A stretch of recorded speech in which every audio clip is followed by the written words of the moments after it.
ke zamu rabu da jira mahukunta wanda za su yi wallahi da sai mun ga bayan wannan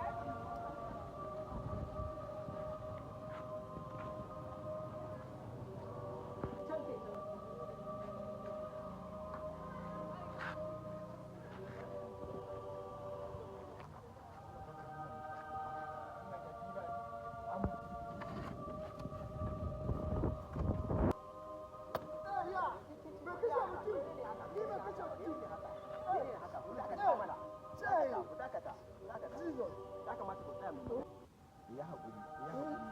yanzu kamata yi a ce mu jira mu gani kun ga azumi ne a bakin mu yanzu mu jira mu gani yau muka ajiye azumin nan muka sallah mu jira mu gani shekaran jiya kan abin nan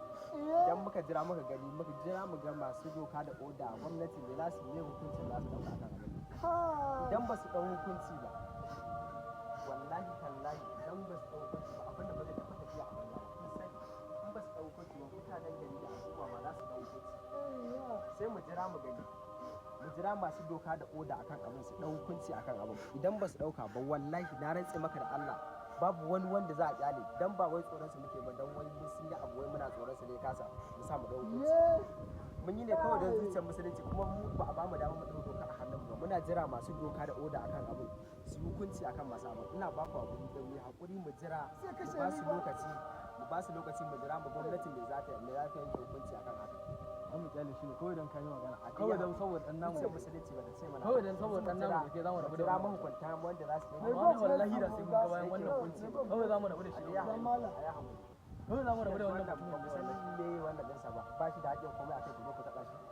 musulunci bai ce mana zamu rabu da shi musulmai ma tigon ba hannuna a ciki mu kwantar da zuciya ba hannuna kwantar da zuciyar mu kwantar da zuciya mun da ba kai ba shi yanzu wannan yanzu duk wannan ba shi bane yanzu hakuri za ku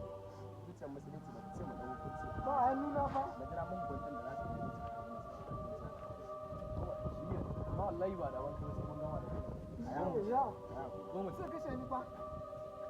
da mutum ya gode malam